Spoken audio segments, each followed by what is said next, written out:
Hey guys, it's Teresa. Thank you so much for tuning in and welcome back to my channel.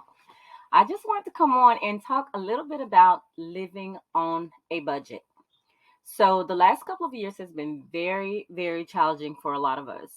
And whether it be being laid off from COVID, your funds just being low, becoming an entrepreneur, putting all your money into your business, you separating from a spouse, or just plain out lack of knowledge when it comes to income.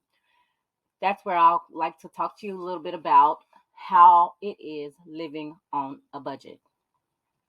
For anyone that is familiar with how credit cards really work, and of course, knowing most of your bills are every 30 days, there's a little system, and I will put a checklist in the comments so you guys can download that checklist.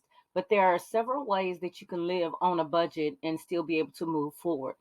First and foremost, it's very important that you have some type of income coming in and make a list of all of your bills. That's money out. Make a list of all sources of income, money in.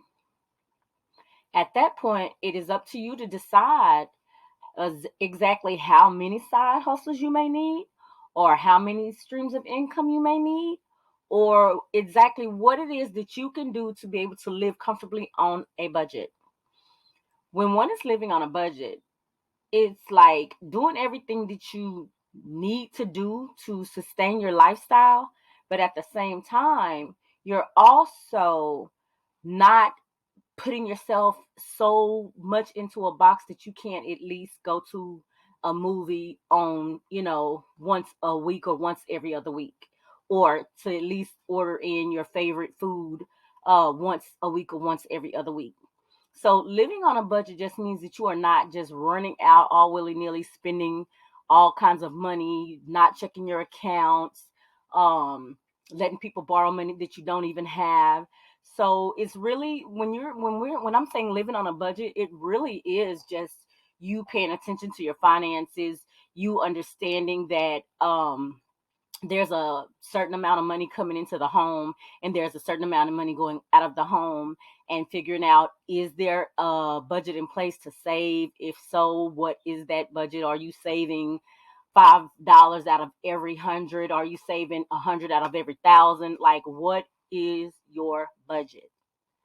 So if there are any questions or concerns, or if you are one that would like to get a little bit of help on how to make a budget, you know, regardless of making a budget or not, you could definitely um probably practice your budget first.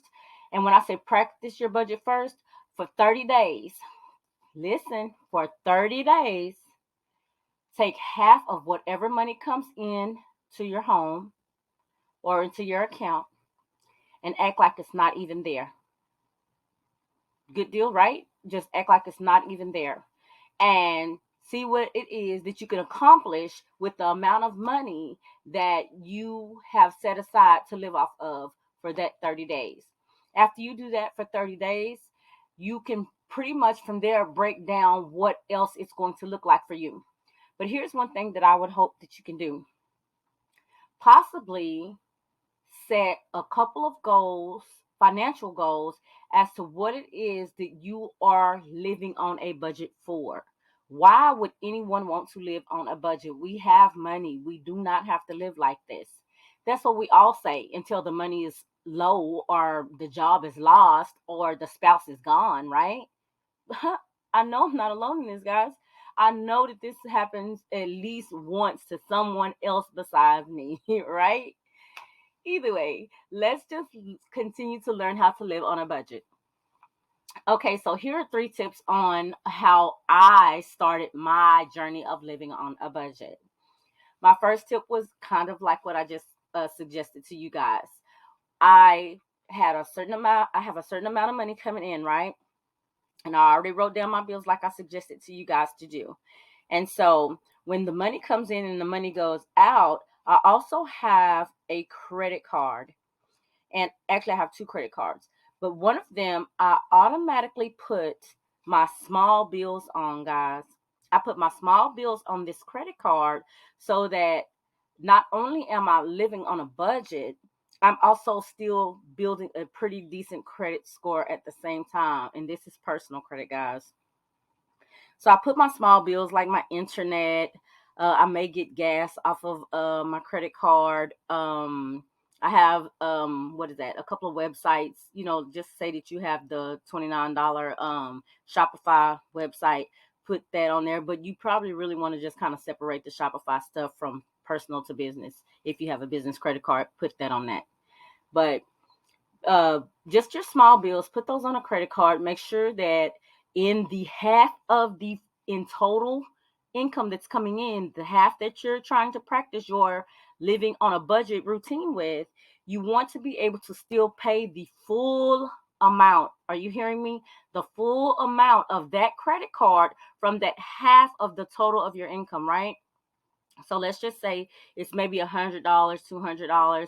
You really don't want to go over $300 when it comes to whatever it is that you are using on the credit card or allowing to be auto paid off of the credit card, because at that point it's no longer kind of like a savings, but you are kind of really dipping into, okay, so my savings is only 500. I have 500 here. I'm trying to pay the smaller bills out of the account, but that whole entire 500 savings out because I kind of overspent on the credit card. So you still got to be very mindful of what it is that's going on that credit card so that you do not overspend and have to take what you thought you were saving and put it on the credit card. That's why I highly suggest you just put small bills on the credit card, like your internet bill, maybe another bill for like $29, $30, and maybe one or two other small $15, $30 bills. You don't want to really go overboard with that particular card, depending on exactly what the balance is on that card. But set that money aside. Of course, your mortgage or your rent, your car note, your insurance, your cell phone, those particular things, if it is that they stay the same, and if you have a card with a pretty high balance on it and you want to put that on that credit card, so be that. But at the end of the day, maybe a lot of them may not take it, may not be able to do the rent off of a credit card. So again, whatever bills you can put on that card, put them on there, as long as they're smaller bills. If you so choose to put higher bills on there, that means that you have to really pay attention, like probably for more than 30 days, maybe 60 days, of your spending habits. Because your spending habits, if you are putting everything on that credit card, you're not really paying attention to the amounts that it is building up to. But you have your bank account, and all you see is all of the money that's still sitting there, and you're not doing anything. You're not paying any bills with the money that's sitting in the account. It's kind of probably going to be easy for you to be like, oh, I got the money, oh, I got the money, oh, I got the money, and spending, when you have not looked at your in total balance of what has automatically been paid on that credit card that you will have to pay before that statement date. Not the due date, but before that statement date. And so let's kind of like break that down. If you have any questions or concerns or would like to talk more about that, leave me some comments in the comment section, and I'll be glad to maybe make another video or help you guys out with getting a really fine-tuned budget in place. I even have budget sheets and all those kind of things. I really love talking finance, talking money, finding ways to make money, finding ways to, grow money and different things like that. And so if that's a journey that you think that you'd like to go on with me, please like and subscribe and share this video. I will again put down in the below the video a couple of printouts for you guys if you'd like to go ahead and get yourself, maybe your spouse, or teach your children, however you'd like, about budgeting. Another thing that I wanted to talk to you guys all about when it comes to budgeting is whenever you have made, let's just say, extra money coming from somewhere. It could be income tax, it could be a bonus around the holidays, it could be your birthday coming up and you know that your parents or your spouse or whomever is going to give you extra money. So I know that you don't want to just stay so focused on the money and not be able to enjoy your life, but I highly, highly, highly recommend that you go and buy the things that you like maybe need or want at that time, and not throughout any all of the time.